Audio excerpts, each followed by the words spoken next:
कहानी की शुरुआत होती है बोज्जी नाम के मेन कैरेक्टर से, जो बोल और सुन नहीं सकता था। वो इतना ज्यादा कमजोर था कि अपनी तलवार भी नहीं हिला सकता था और वो राजा का पहला बेटा था। फिर भी उसकी प्रजा को उससे काफी नफरत थी, जबकि उसका छोटा भाई जो देदा था उसका शरीर बहुत ही मजबूत था। अब पहला बेटा होने के बावजूद भी बोजी ने किंग का प्यार जीतने के लिए और अपने आप को साबित करने के लिए काफी ज्यादा मेहनत की थी, लेकिन हर बार प्रजा ने उसके हर एफर्ट के सामने बस हंस दिया। हमारी जो कहानी है वो पूरी बॉस किंगडम पर आधारित है। ये किंगडम एक राजा द्वारा चलाया जाता है। अगर हम पूरी दुनिया के किंगडम की बात करें तो ये जो बॉस किंगडम है वो 7वें नंबर पर आता है। लेकिन हमारा जो राजा है वो अभी बीमार हो चुका था और ऐसा लोग कह रहे थे कि किंग अब जल्द ही मरने वाला है। इसीलिए बॉस किंगडम को ये फाइनल करना था कि कौन सा राजकुमार राजा बनेगा। अब जो राजा था उनके दो बेटे थे, बोजी और देदा। बोजी उनकी पहली वाइफ का बेटा था जो कि मर गई थी, जबकि देदा उनकी दूसरी वाइफ की संतान थी। एक दिन उसे एक शैडो फिगर मिलता है, उसका नाम होता है कागे। वो बोजी को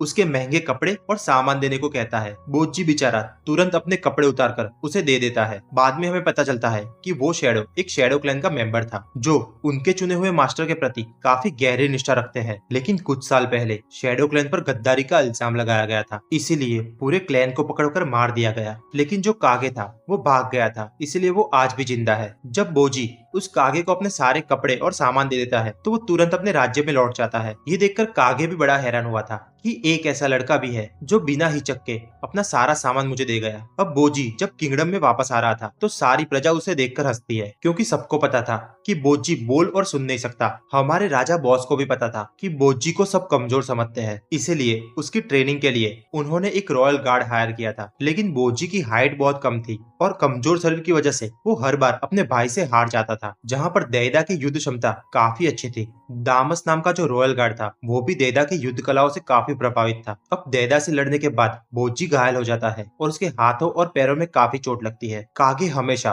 बोजी के पीछे ही रहता था और छुपकर उसे फॉलो करता था, क्योंकि बोजी ने ऐसे ही निस्वार्थ भाव से उसे अपने कपड़े दे दिए थे। वो बोजी को अपने कमरे में रोते हुए देखता है। बोजी बहुत ही दुखी महसूस कर रहा था, क्योंकि वो हर बार देदा से हार जाता था और उसका जो शरीर था वो काफी कमजोर था। उस दिन से ही बोजी और कागे की दोस्ती काफी मजबूत हो गई थी। थोड़े दिन बाद खबर आती है कि राजा की मृत्यु हो गई है और मरने से पहले राजा ने ये ऐलान किया था कि उनका उत्तराधिकारी बोजी होगा। ये सुनकर देदा काफी हैरान हो जाता है। उसे तो अपनी आंखों पर यकीन ही नहीं हो रहा था कि उनके पिताजी ने उनके बदले बोजी को कैसे चुन लिया। अब निराश हुआ देदा एक मैजिक मिरर के सामने जाता है और शिकायत करता है। अब मैजिक मिरर से जवाब आता है कि तुम चिंता मत करो, आखिरकार हम ही गद्दी पर बैठेंगे। मैजिक मिरर का अनुमान सही निकला। राज्य ने वापस देदा को अपना उत्तराधिकारी चुन लिया, क्योंकि राजा की जो सेकंड वाइफ थी उसने वो ऐलान फाड़ दिया था और ये घमंडी माँ ने बोजी की जगह देदा को बिठा दिया था। बोजी बेचारा इस फैसले से काफी दुखी और निराश हो जाता है। अब कुछ दिनों बाद देदा का जो स्वॉर्ड ट्रेनर होता है वो बोजी को बताता है कि कागे जंगल में कहीं भटक गया है। जब बोजी को पता चला कि उसका सच्चा दोस्त गायब हो गया है तो वो कागे को ढूंढने निकल गया। तो जो रानी होती है उसने बोजी के साथ अपने 2 बॉडीगार्ड भेज दिए और बोजी को बाहर की दुनिया में भेज दिया। बोजी के जाने के बाद भी रानी को उसकी चिंता हो रही थी। उसे अंदर अंदर लग रहा था कि कुछ तो बुरा होने वाला है। हम फ्लैशबैक में देखते हैं कि रानी को पहले बोजी से काफी प्यार था, लेकिन जब उसका असली बेटा पैदा हुआ तो ये प्यार थोड़ा कम होता गया। लेकिन रानी दिल की इतनी बुरी नहीं थी। अब दूसरी तरफ हम देखते हैं कि देदा को अपनी ट्रेनिंग में काफी दिक्कत आ रही थी, क्योंकि अब उसका सामना थोड़े हाई रैंक में हो रहा था। अब जज द्वारा टेस्ट करने के बाद देदा को सिर्फ 90 रैंक मिली। अब दूसरी तरफ अपना बोजी इस भयानक दुनिया में घूमने निकल गया था। अब घूमते हुए वो लोग एक गर्म कुंड तक पहुंचते हैं जिसे गेट ऑफ हेल कहा जाता था। बोजी इसमें नीचे झांक कर देखता है, लेकिन पीछे से जो बॉडीगार्ड होता है उसे धक्का मारकर वो खाई में गिरा देता है। अब फ्लैशबैक में हम देखते हैं कि ये ऑर्डर उसके छोटे भाई ने दिया था। अब 2 बॉडीगार्डों में एक भयानक लड़ाई हो जाती है। अब दूसरी तरफ बोजी खाई में गिर रहा होता है, तभी उसके बैग में से कागे निकलता है जो कि उसे बचा लेता है। हम देखते हैं कि कागे को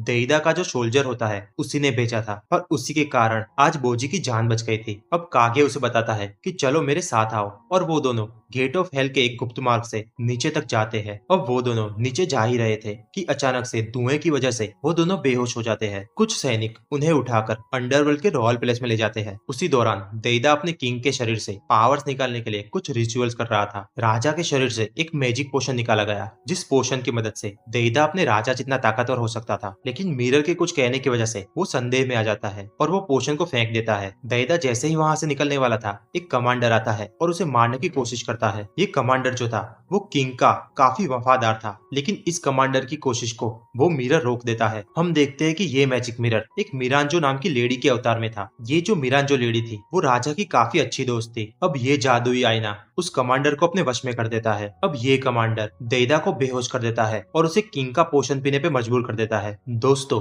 इस पोषण से दैदा किंग जितना ताकतवर नहीं होगा, पर जो किंग की सोल है वो वापस जिंदा हो सकती थी। इसलिए जादुई आईने ने उसे पहले बेहोश कर दिया, उसके बाद उसे ये पोषण पिला दिया। अब राजा दैदा के शरीर में वापस आ जाता है। उसी दौरान हम दूसरी तरफ देखते हैं कि बोजी एक राजा के सामने खड़ा था, जो कि सारे किंगडम में दूसरे नंबर का राजा था। ये राजा काफी पावरफुल है। अब इस राजा को पता था कि ये जो लड़का है वो किंग बॉस का बेटा है, इसलिए वो जानना चाहता था कि उनका बेटा भी उतना ताकतवर है या नहीं। बोजी को एक सैनिक कमांडर से लड़ने के लिए कहा जाता है। वो सैनिक बोजी पर अटैक करना चालू कर देता है, लेकिन हम देखते हैं कि बोजी काफी तेज था। वो सारे अटैक को डॉज कर लेता है, लेकिन सिर्फ अटैक को डॉज करता हुआ देख उस राजा को उसमें जरा सा भी इंटरेस्ट नहीं आता है, तो वो बोजी और कागे को अपने राज्य से निकाल देता है। अब जाते वक्त कमांडर कागे से कहता है कि तुम एक काम करो, बोजी को मेरे छोटे भाई देशपा के वहां ले जाओ, क्योंकि बोजी में लड़ने की क्षमता तो है लेकिन उसे ज्यादा ट्रेनिंग की जरूरत है। कागे ये सुनकर काफी खुश हो जाता है और बोजी को देशपा के घर ले जाता है। जब वो देशपा के घर पहुंचते हैं, कागे तुरंत उसे बोजी को ट्रेनिंग करने के लिए कहता है। देशपा कहता है कि मुझे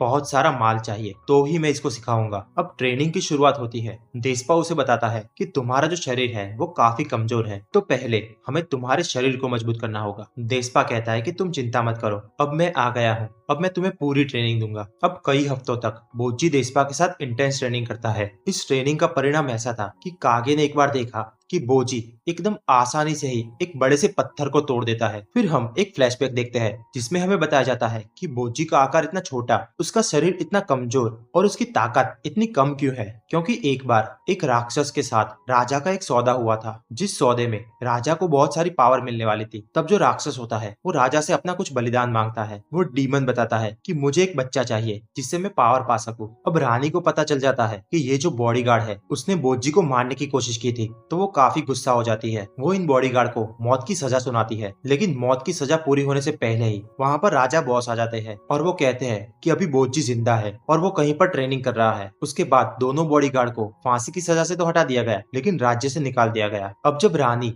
अपने बेटे के शरीर में राजा को देखती है तो वो पूछती है कि मेरा बेटा कहाँ गया, लेकिन राजा बड़े ही अकड़ में कहते हैं कि वो तो अब गायब है। ये सुनकर रानी बेहोश हो जाती है। अब जादुई मिरर मिरांजो राजा से अंडरवर्ल्ड जाने की अनुमति मांगती है, क्योंकि मिरांजो राजा की बहुत खास थी और वो राजा के पावर और बढ़ाना चाहती थी। अगले दिन जब रानी होश में आती है तो वो अपने बेटे को वापस देने की मांग करती है। तभी उसे अपने बेटे की आवाज सुनाई देती है, जो कि राजा के चेस्ट में अभी भी जिंदा था। ये सुनकर रानी अपने बेटे के शरीर को काटने के लिए तैयार हो जाती है, लेकिन एक रॉयल गार्ड उसे रोक देता है। दूसरी तरफ बोजी ने अपनी ट्रेनिंग पूरी कर ली थी और वो अब दुश्मनों से लड़ने के लिए तैयार था। कागे शुरू में बोजी पर काफी डाउट करता था, क्योंकि उसके पास काफी छोटी तलवार थी, लेकिन देशपा ने समझाया था कि दुश्मनों को हराना है तो उनके कमजोर पॉइंट पर टारगेट करो। बोजी और कागे देशपा को नॉलेज और ट्रेनिंग के लिए काफी सारा धन्यवाद देते हैं। अब महल में चल रही समस्या के बारे में कागे बोजी को बताता है, लेकिन बोजी के दिमाग में अभी भी उन बॉडीगार्ड का डर था। उसे लगता था कि मुझे शायद वो लोग फिर से मारने की कोशिश करेंगे। बोजी को लगता है कि रानी भी मुझे मारना चाहती है, लेकिन जब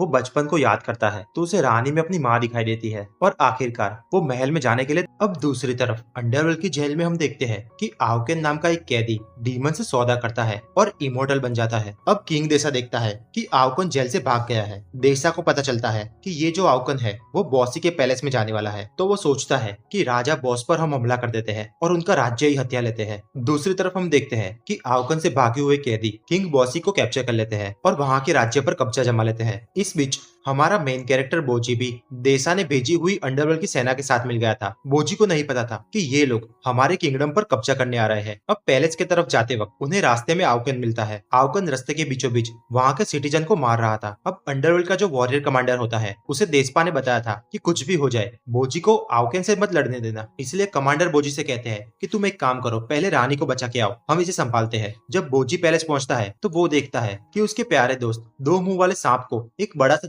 जायंट जिसका नाम गीगैन था वो मार रहा है। बोजी गीगैन को पहले बेहोश कर देता है और रानी से कहता है कि जल्दी से जल्दी इन सांप को हीलिंग कीजिए। रानी कहती कि मैं कब से यहाँ पर लड़ रही हूँ, इसलिए मेरी शक्तियाँ चली गई है, मैं काफी थक गई हूँ। लेकिन कागे अपने पिटारे में से कुछ पोषण निकालता है जिसे पीकर रानी अपनी एनर्जी वापस लाती है और वो सांप को हील करती है। रानी उस 2 मुंह वाले सांप के साथ साथ कुछ घायल कुत्तों को भी ठीक करती है। तभी वो गीगान अचानक से उठ जाता है। बोजी वापस उसे हरा देता है। उसके बाद गीगान उसका दोस्त बन जाता है। अब 2 सिर वाला सांप कहता है कि तुम लोग जल्दी से अंडरवर्ल्ड के तहखाने में जाओ। दूसरी तरफ हम देखते हैं कि आओकेन अभी भी कमांडर से लड़ रहा है और अचानक से उस पर एक बिजली आकर गिरती है। ये बिजली किंग देशा द्वारा भेजी गई थी जिससे आओकेन का पराजय हो जाता है। ये देखकर देशपा तुरंत उसे रस्सी से बांध देता है। किंग देशा भी वहाँ पर अंडरग्राउंड रास्ते से बॉसी के पैलेस में आ जाते हैं। वहाँ पर बोसी और गीगन भी आ जाते हैं। किंग देशा कहता है कि मैं मिरांजो को पकड़ना चाहता हूँ क्योंकि मिरांजो ही इस सबके पीछे की मास्टरमाइंड है। अब गीगन को लगता है कि ये लोग मुझे पकड़कर वापस जेल में डाल देंगे, तो वो उस आर्मी पर हमला कर देता है। जब किंग देशा उसे जवाब देने लग जाते हैं तो बोजी उसे रोककर कहता है कि प्लीज इसे मत मारो। तभी किंग देशा के माइंड में एक टेलीपैथी मैसेज आता है जहाँ पर देशपा बताता है कि तुम बोजी से लड़ाई में नहीं जीत पाओगे। देशा सोचता है कि मैं बोजी की लड़ाई यहाँ के किंग से करवा दूंगा ताकि मैं मिरांजो को पकड़ सकूं, और बोजी से कहता है कि हम दोनों एक शर्त रखते हैं, मैं इसे छोड़ दूंगा पर इसे हमारी आर्मी में काम करना होगा। गीगान ये ऑफर स्वीकार लेता है और बोजी को थैंक यू बोलकर वहाँ से चला जाता है। दूसरी तरफ हम देखते हैं कि मिरांजो को अब अंडरवर्ल्ड के कैदियों ने पकड़ लिया है। वो आओकन को एक टेलीपैथी मैसेज भेजती है और उसे बचाने के लिए कहती है। आओकन ये मैसेज सुनकर अपनी रस्सियां खोल देता है और उसकी तरफ भागने लगता है। अब उसका बीच रास्ते में ही बोजी से सामना हो जाता है। वो उस पर एक पत्थर फेंक के मारता है जिसे बोजी अपनी तलवार की नोक से ही तोड़ देता है। दोनों के बीच में काफी अच्छी फाइट होती है। बोजी आओकन को कई बार चोटें पहुंचाता है लेकिन आओकन वहां पर रिस्टोर हो जाता था। अब लड़ाई करते करते बोजी समझ जाता है कि आओकन एक इमॉर्टल इंसान है, उसे मारना मेरे लिए संभव नहीं है, पर हमला करने के अलावा उसके पास कोई दूसरा रास्ता भी तो नहीं था। वहाँ पर अंडरवर्ल्ड आर्मी के कमांडर आते हैं पर वो भी आओकेन को नहीं हरा सकते। अब आओकेन बोजी को मारने ही वाला था तो ये देखकर कागे बड़ा गुस्सा हो जाता है। वो अपना शरीर काफी बड़ा कर लेता है और आओकेन को पूरा निगल जाता है। अब थोड़ी देर बाद आओकेन उसके शरीर को काटकर वहाँ से बाहर निकल आता है जिससे कागे मर जाता है या फिर बेहोश हो जाता है। अब आओकेन बोजी पर भी हमला करता है। अब सीन सीधा चेंज होता है। हम किंग को देखते हैं जो कि अपनी लाइफ को देख रहे होते हैं। दायदा बेचारा अभी भी किंग के हार्ट में कैद था, वो भी किंग की मेमोरी को देख ही रहा था। हम देखते हैं कि मिरांजो एक बच्ची थी पहले, वो एक जादूगरों की जगह हमीरा से आई थी। हमीरा के निवासी पहले ऐसे लोग थे जो देवताओं से भी मुकाबला कर सकते थे। किंग बोसी एक बार घूमते हुए हमीरा आए थे तो मिरांजो की माँ ने उनकी काफी मदद की थी, इसलिए किंग ने हमीरा वासियों के साथ मिलकर देवताओं को हरा दिया था और हमीरा वासियों को देवताओं के जुल्म से मुक्त कराया। पहले सब सही चल रहा था लेकिन कुछ गद्दारों ने देवताओं से अलायंस कर दिया। अब ये विश्वासघाती अलायंस ने मिरांजो की माँ को मार डाला और मिरांजो को भी काफी टॉर्चर किया। उन लोगों ने मिरांजो के हाथ काट दिए और उस बिचारी का चेहरा भी उखाड़ दिया। जब राजा बॉसी को ये सब पता चला तो वो बहुत ही गुस्से में आ गया था और सारे गद्दारों को मार दिया था। बॉसी फिर मिरांजो को लेकर देश छोड़कर चला जाता है और धीरे धीरे बॉसी को मिरांजो से प्यार हो जाता है। वो दोनों एक डीमन के पास जाते हैं और उनसे कहते हैं कि हमें दुनिया का सबसे ताकतवर इंसान बना दो। डीमन राजा बॉसी की गुजारिश पर ये शक्ति प्रदान तो करता है पर बदले में मांगता है कि उसे राजा के बच्चों की उम्र और ताकत चाहिए। अब आगे हम देखते हैं कि मिरांजो को पता चलता है कि बॉसी की तबीयत काफी बिगड़ रही है और वो ज्यादा जिंदा नहीं रह पाएगा, तो मिरांजो बॉसी के मरने के बाद उसे रिवाइव करने का प्लान बनाती है। दैदा भी ये सारा पास्ट देख लेता है। वो अपने पिता से काफी नाराज होता है लेकिन उसे मिरांजो के लिए काफी दुख होता है। वो मिरांजो से वादा करता है कि मैं किंग बॉसी की जगह लूंगा और तुम्हें सुरक्षित रखूंगा। मिरांजो का ये सुनकर दिल पिघल जाता है और वो मिरर से बाहर निकलकर अंडरवर्ल्ड के एक सैनिक के शरीर में घुस जाती है। मिरांजो अब बोजी और कागे का इलाज करने लगती है। उसी दौरान देशपा उसकी बॉडी को टच कर लेता है तो उसे भी सारे पास्ट की मेमोरी फ्लैश हो जाती है। वो पूरी बोजी की कहानी देखता है। अब कुछ देर बाद हम देखते हैं कि मिरांजो के इलाज से बोजी और कागे काफी हील हो चुके थे। अब आओकेन के साथ लड़ने के लिए स्वयं किंग आता है और उसे अपनी गदा से मारता है, लेकिन आओकेन तो इमोर्टल है तो फिर से खड़ा हो जाता है। किंग बॉसी उस पर बार बार वार करते ही जा रहा था लेकिन आओकेन वापस रिवाइव हो जाता था। किंग बॉसी अब उसे बहुत मारकर पूरा कुचल देते हैं और अपने हाथों से जोर से दबाकर उसे एक गोला बना देते हैं ताकि अगर वो इमोर्टल भी हो तो वापस कभी भी उठ ना सके। उसके बाद किंग मिरांजो के पास जाता है और अपने पास्ट के लिए उसे माफी मांगता है। किंग मिरांजो से बहुत प्यार करता था तो अगर वो मर भी जाए फिर भी मिरांजो के साथ रहना पसंद करेगा, लेकिन किंग को ये नहीं पता था कि मिरांजो की आत्मा अब दूसरी दुनिया में नहीं जा सकती क्योंकि उसने एक डीमन के साथ अग्रीमेंट की थी। अब ये जानने के बाद किंग काफी गुस्सा हो जाता है। वो कहता है कि जो भी दैदा का शरीर चाहता है पहले मुझसे लड़े। बोजी जो कि दैदा से बहुत प्यार करता था वो किंग के सामने लड़ने के लिए आगे आता है। दामस भी किंग पर हमला करने वाला था लेकिन बोजी उसे रोक देता है। बोजी कहता है कि अभी किंग दाइदा के शरीर में है, अगर हम किंग को मारेंगे तो दाइदा के शरीर को भी नुकसान होगा। अब बोजी और किंग बॉसी के बीच में काफी अच्छा युद्ध चालू होता है। शुरुआत में बोजी सिर्फ किंग से भाग रहा था और किंग के कमजोर पॉइंट ढूंढने की कोशिश कर रहा था। थोड़ी देर बाद बोजी को किंग के कमजोर पॉइंट के बारे में पता चल जाता है। वो किंग की गदा को तोड़ देता है और किंग के कमजोर पॉइंट पर हमला करता है। अब कुछ ही सेकंडों में किंग बॉसी जमीन पर गिर जाते हैं। फिर किंग बॉसी मिरांजो के पास क्राउल करते हुए जाता है ताकि वो इस मिरर को तबाह कर दे और मिरांजो को दाइदा के शरीर में ला सके। लेकिन बोजी इस कोशिश को रोक देता है क्योंकि उसे लगता है कि इससे मिरांजो को ही नुकसान होगा। मिरांजो अब किंग बॉसी को काफी दुखी देखती है तो वो बॉसी को कहती है कि मेरे मिरर को तबाह कर दो, अगर तुम मुझे तबाह कर दोगे तो दाइदा अपने शरीर में वापस आ सकता है। अब बोजी मिरर को तबाह कर देता है। उससे किंग बॉसी और मिरांजो की आत्मा हवा में उड़ जाती है, जिसके कारण एक बड़ा सा लाल डीमन जिसने उन दोनों के साथ अग्रीमेंट किया था वो वहाँ पर आ जाता है और किंग और मिरांजो की आत्मा को खाने के लिए हवा में जंप करता है। मिरांजो किंग बॉसी से माफी मांगती है क्योंकि वो बॉसी के साथ आगे के सफर में नहीं जा सकती थी।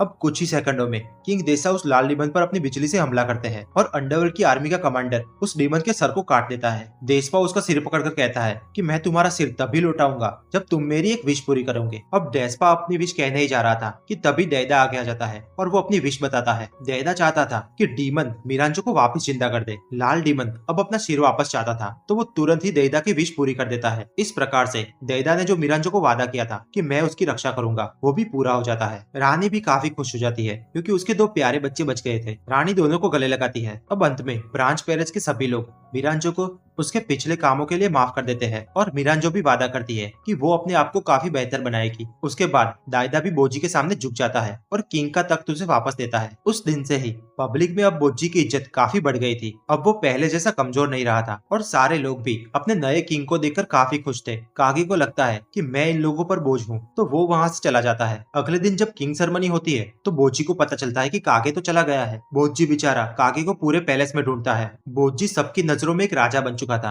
सबसे उसे काफी इज्जत भी मिल रही थी, लेकिन वो अंदर अंदर खालीपन महसूस कर रहा था क्योंकि उसका प्यारा साथी कागे जो उसके पास नहीं था। ये देखकर रानी कहती है कि तुम्हें अपनी मन की करनी चाहिए। तुम अगर बाहर जाना चाहते हो, बाहर की दुनिया घूमना चाहते हो तो तुम घूम सकते हो। रानी कहती है कि कागे ही तुम्हारा सच्चा दोस्त था, जब तुम उसके साथ होते हो तो तुम काफी खुश रहते हो। ये सुनकर बोजी दाइदा को अपना किंग का तख्त दे देता है और कागे को ढूंढने की यात्रा पर निकलता है। कुछ दिनों बाद दोनों की मुलाकात होती है और वो दोनों एक दूसरे को देखकर काफी खुश होते हैं। शुरू शुरू में कागे कहता है कि तुम बुद्धू यहाँ पर नहीं आना चाहिए था, तुम एक किंग बन गए थे तो मेरे जैसे लल्लू के साथ रह। बोजी कहता है कि मुझे किंग की पोजीशन नहीं चाहिए, मैं एक दिन अपना अस्तित्व खोजकर एक पूरा साम्राज्य बनाऊंगा। और वो दोनों हंसी खुशी एक नई जर्नी पर निकल जाते हैं। और मेरे प्यारे भाइयों और बहनों, यहीं पर होती है हमारे कहानी की समाप्ति। तो अगर आपको जरा सी भी ये कहानी पसंद आई है तो प्लीज आपके भाई की चैनल को सब्सक्राइब कर दीजिए ताकि मैं इससे भी बेहतर बेहतर कहानी आपके लिए ला सकूं। और ये एक्सप्लेनेशन आपको कैसी लगी कमेंट में मुझे जरूर बताइए। चलिए मिलते हैं अगले।